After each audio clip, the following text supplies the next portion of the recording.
Okay, so you want to get straight to the good stuff, right? Right. Well, you're in the right place because that's what we do here. We take your sources and we break them down. That's right. And this time you want to know about, well, Cunnilingus. Am I saying that right? You got it. Okay.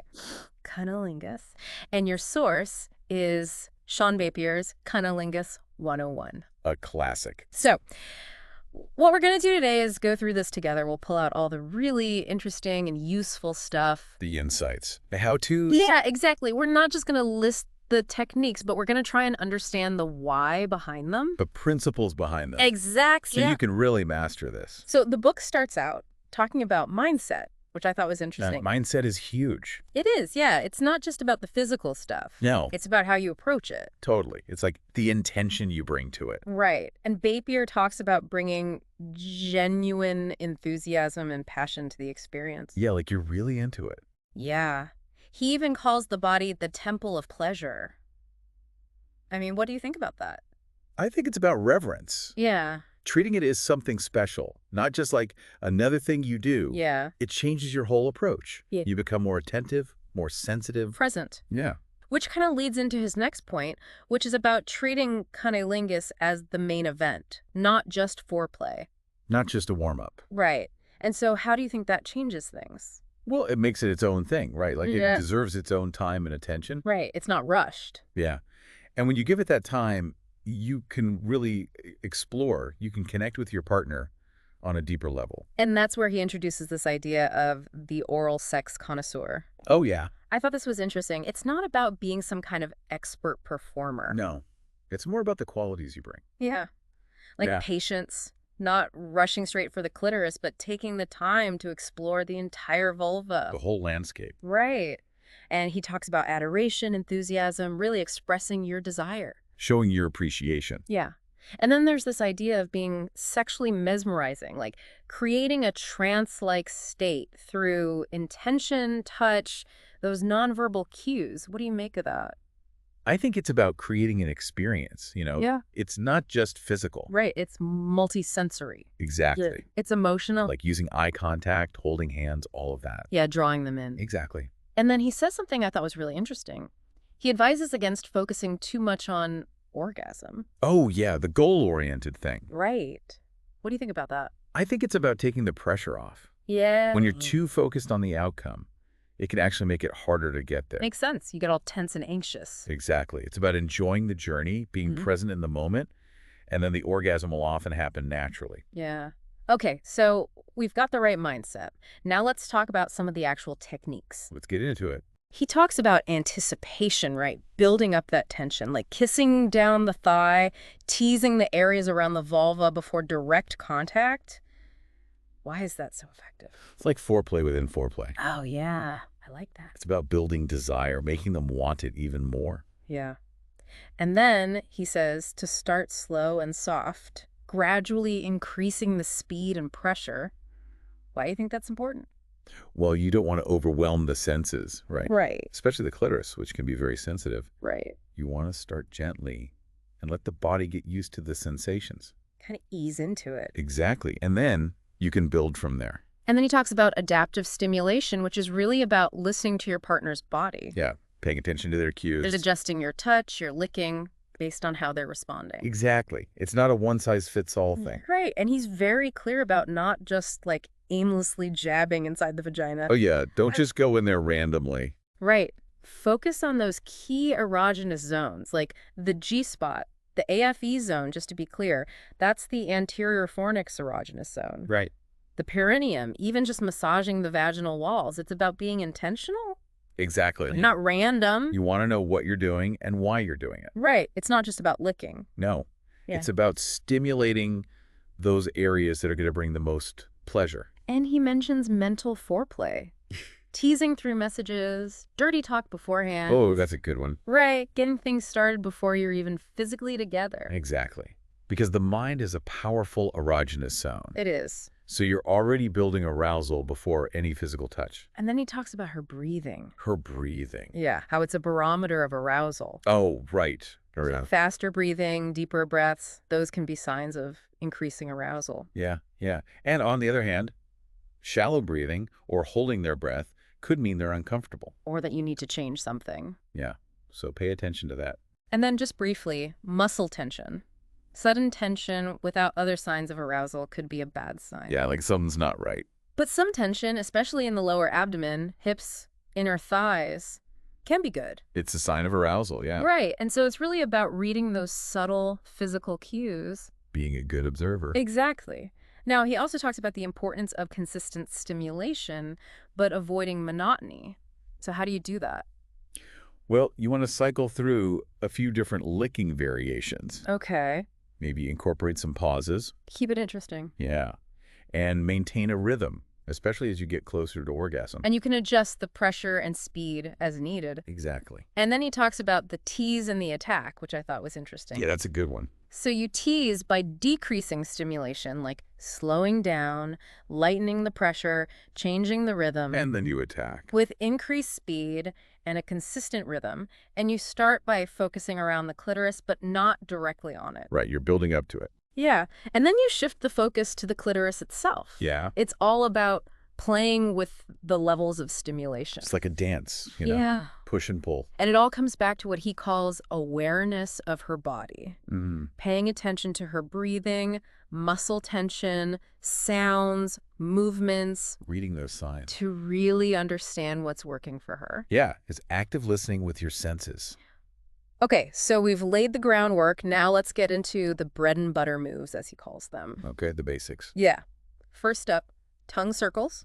You start wide around the base of the clitoris and then get smaller as she gets more aroused. Yeah. Eventually using just the tip of your tongue for the clitoral glands when she's highly aroused. So what's the thinking behind that progression? Well, you're stimulating a larger area at first, and then as her sensitivity increases, you narrow your focus to the most sensitive spot. Which is the glands. Exactly. It's a natural progression. Okay. Next up, tongue flicks. He says horizontal licks are often more arousing than vertical ones. Yeah. You start indirect and build up speed. Okay. And he mentions a specific technique, licking the clitoral frenulum, followed by a long clitoral lick. So why horizontal? Yeah, I thought that was interesting too. Maybe it stimulates more nerve endings. Yeah, that's what I was thinking. And the frenulum, that's that little strip of tissue under the clitoris. Right. So you're kind of priming the pump, so to speak. Yeah, before going directly for the clitoris. And then the last of the bread and butter moves is sucking. Okay. And he cautions that not all women enjoy this. Right, right. So you got to be sensitive to that. Definitely. He says it's best when she's already very aroused and maybe combine it with manual stimulation. For more intensity. Yeah. Okay, so moving on, he talks about some comfortable oral sex positions that are supposedly really good for orgasms. Oh, yeah, the positions. Yeah. The first one is called the plank tease. She's on her back with her legs closed and straight. Okay. And you tease and caress before even reaching the vulva. So it's all about that anticipation again. Yeah. And how do you think the closed legs contribute to that? I think it creates a sense of containment, you know? Like you're building up the tension. Yeah. And then when you finally part the legs and access the vulva, it's like a release. Okay. The next position is called the shoulder mount. She's on her back with her legs up on your shoulders. Oh, yeah, that one's a classic. Maybe a pillow under her lower back to tilt her pelvis. This one is good for clitoral stimulation and potentially G-spot or even anal access. So you've got more options. Yeah. And he suggests upward tongue strokes combined with G-spot or A-spot stimulation. Okay, what's the advantage of that position? Well, it gives you different angles. You can get deeper penetration with your fingers if you want. Yeah. And the pelvic tilt can make the clitoris more accessible. So more versatility. Definitely. And the last position. The last one is the upside down turtle. She's on the edge of the bed, holding her legs to her chest. Okay. This one is great for vaginal stimulation with fingers or toys. But he does caution that it can feel a bit vulnerable because of the full exposure. Right. You want to make sure she's comfortable with that. Absolutely. Okay, so now let's talk about the tease and the buildup. Okay. He gives a more detailed example here, treating it almost like a full sexual encounter in itself. Oh, interesting. Yeah. So you start with prolonged kissing, slow French kisses, and then kissing and caressing other erogenous zones. So whole body arousal. Yeah. Earlobes, neck, breasts, waist, inner thighs, back of the knees. It's about creating a symphony of sensations. I like that. And then you ramp things up by licking all of the vulva except the clitoris. You're teasing again. Oh yeah, big time. Making her wait for it. Yeah. Using a pointed tongue, tracing the labia, moving close to the clitoris and then away. Even a quick tongue wiggle inside the vagina. Oh, wow. That's intense. Right. It's And- all about building that tension and anticipation. And that little catch inside the vagina that can really heighten her sensitivity. Definitely. And then he gives a specific licking pattern for the buildup. Okay, I'm picking up. So you lick over the clitoris once, then swirl around it 10 times. Right.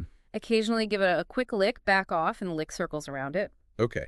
As she gets more aroused, focus on a light, steady rhythm, avoiding firm pressure or the glands initially. So you're building up the intensity gradually. Yeah. Okay. And once she's highly aroused, you stick with one tongue stroke until orgasm. Okay. He also mentions gently stroking the upper vaginal wall with a finger as an intensifier. Oh, interesting. So what's the thinking behind this? Well, it's a gradual escalation, right? Right. You're respecting the clitoris's initial sensitivity, the swirling motions provide broad stimulation, the flicks build anticipation, and then the steady rhythm brings consistency. Okay. And then that direct stroke focuses the intensity, and the internal touch just adds another layer of sensation. Yeah, makes sense. Now, he really emphasizes the importance of the first lick. The first lick, huh? Yeah. It's about setting the tone, not rushing straight for the clitoris. Okay. You want to build tension beforehand to make that first lick really count. I see. And always start with indirect stimulation. Because of the sensitivity. Yeah. He suggests giving a bouquet of kisses to the labia as a prelude. That's kind of sweet. It is. It shows you're not just going straight for the goal. Yeah, you're taking your time, being gentle. Right. And then the first taste itself, you place your tongue on the perineum, soft, flat, wet, light pressure. Okay. Slowly lick upwards over the vaginal opening and inner labia, linger on the frenulum, and then ease the pressure as you move over the clitoris to the hood. So it's like a slow, deliberate exploration. Yeah, it's a very sensual introduction. Yeah, I like that. Now, this part I thought was really fun. 13 clitoral caresses to blow her mind. 13. 13. We don't have time to go through all of them, but it's not about memorizing all 13. Okay. It's about understanding the principle of variety. I see. The different parts of the clitoris and the surrounding tissues are sensitive in different ways. Right. So each caress offers a different sensation. And it really shows that clitoral stimulation isn't just one thing. There are so many ways to do it. Exactly. And then he talks about combining manual and oral stimulation. Oh, using your hands too. Yeah, give her a hand, he calls it. Clever. One technique is called the earthquake. You put your hand on the pubic mound, jiggling it with slight pressure while you're licking the clitoris, Okay. and your free hand is stimulating the G-spot. So you're hitting multiple spots at once. Yeah, and you increase the pressure on both as she gets closer to orgasm. Wow, that sounds intense. It is. It's about overloading the senses in a good way. Okay. Another one is hide and peek. You use your hands to expose the clitoral head for soft sucks and flicks, gradually increasing the speed. Okay. And you can even suck in the opposite direction while pushing the pubic mound back. So varying the angle and the pressure. Exactly. And the pubic mound pressure can actually enhance the clitoral stimulation. I see. And then there's the oldie but goodie. You spread the labia, tease the clitoral periphery with flat tongue wiggles, and then long, slow clitoral licks. Okay. But at the same time, you're massaging the clitoral shaft with your fingers and stimulating the G-spot. So you're really hitting all the pleasure points. Exactly. That sounds pretty amazing. It is. It's about creating a synergistic effect where the whole is greater than the sum of its parts. I like that. And then he mentions mirroring, which is synchronizing your tongue and finger movements, Okay. and contrast using different speeds, pressures, or rhythms for your tongue and fingers. So different approaches. Yeah. What do you think the benefit of each one is? Well, I think mirroring creates a sense of rhythm, which can be really soothing and arousing. Okay. And contrast introduces novelty, surprise, which can also be really exciting. Yeah, I like that. Okay, so now we've got 12 various tips for giving her orgasms via oral. 12 more tips. 12 more. Again, we don't have time to go through all of them, but the main theme here is paying close attention to her responses, experimenting, maintaining rhythm, especially as things get intense. So being present and responsive. Exactly. It's about fine-tuning your approach based on her individual preferences. It's not a one-size-fits-all thing. Definitely not. And then he talks about the power of slow licking. Slow licking. Yeah. He cautions against immediate fast clitoral stimulation. Okay. He says a slower pace is generally better unless orgasm is imminent. You want to build tension gradually, adjust based on her reaction. So it's more about sensation than speed. Exactly. And it can be incredibly intimate, Yeah. but you got to be patient, Make sure it's pleasurable, not frustrating. right? And then he describes the Kivin method, also called Tahitian Cunnilingus. It's a very specific technique focusing on a particular pattern of stimulation around the clitoral hood and frenulum, Okay. and sometimes adding perineal pressure near orgasm. It shows that there are so many different approaches. Yeah, and different cultures have their own techniques. Exactly. Now, briefly, he talks about how to give her multiple orgasms during oral. Okay, multiple orgasms. It involves a combination of oral and potentially manual stimulation, often with periods of rest or a shift in focus between the clitoris and other erogenous zones like the G-spot. So you're keeping things interesting, varying the stimulation. Exactly. It's about finding what works for her. Yeah. And then he talks about connect the spots, the secret to explosive oral sex orgasms. Explosive orgasms, huh? That's what he says. It's about stimulating the clitoris and the internal G-spot and AFA spot. So connecting the dots, literally, Yeah. You can stimulate them simultaneously or in close succession. for a more intense experience. Exactly. I like it. And then he touches on creating supercharged orgasms. Supercharged. Yeah. He talks about techniques like orgasmic edging and the triple pleasure technique. These are more advanced techniques. So like taking things to the next level. Exactly. Okay. And then he emphasizes knowing how she wants to be licked without asking her. So reading her body language. Yeah, being really attuned to her nonverbal cues. It's like speaking her language. It is. And then this part I thought was really fun. Using food as practice for oral sex skills. Using food. Yeah. It's a playful way to develop the dexterity and control you need with your tongue and lips. That's a good idea. Right.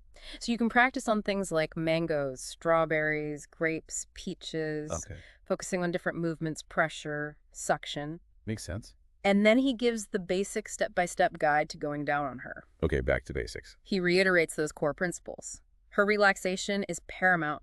Bring passion to it. Don't rush. Pay attention to her cues. Use consistent rhythmic tongue strokes. The foundation. Foundation. And then he talks about foreplay and creating anticipation, taking a whole body approach to arousal. Building up to it. Yeah, setting the mood, building that connection. So important. It is. And then, step 1, the first touch. He gives a very specific licking sequence for that initial contact. Okay. Gentle, slow, exploratory. Making a good first impression. Exactly. And then step 2, building a consistent rhythm. Okay. Different rhythmic licking patterns. Establishing a foundation of consistent stimulation while still incorporating some teasing and variation. Finding that groove. Yes. Step 3, almost there. Finishing techniques. Okay. Maintaining rhythm, really tuning into her body as she gets closer to orgasm. Guiding her over the edge. Exactly. And finally, finishing touches. The grand finale. Yeah, specific techniques for climax, offering a range of options to explore what works best for her. It's like having a toolkit. It is. Wow, we've really gone deep into the principles and techniques of cunnilingus based on this book. We have. From the mindset to the very specific licking patterns. It's been a journey. It has. So the key takeaway for you, our listener, is not to memorize every single technique, but to understand the principles. Right, the principles. Be attentive. Understand the power of anticipation, the significance of consistent rhythm. And be willing to experiment. Yes, be playful. This is an exploration, a journey of shared pleasure. Yes. And so, to wrap things up, just remember, be patient, be present, and be playful. And most importantly, have fun with it. Exactly. Now, here's something to think about. How can this understanding of attentiveness, varied stimulation, and responding to your partner's unique needs, how can that enrich not just this specific act, but all areas of intimacy and connection in your relationships? That's a great question. Something to really ponder. Yeah. Think about which techniques or principles resonated most with you and why. And maybe that's a starting point for your own exploration. Exactly. Thanks for joining us for another deep dive. We'll see you next time. See you then.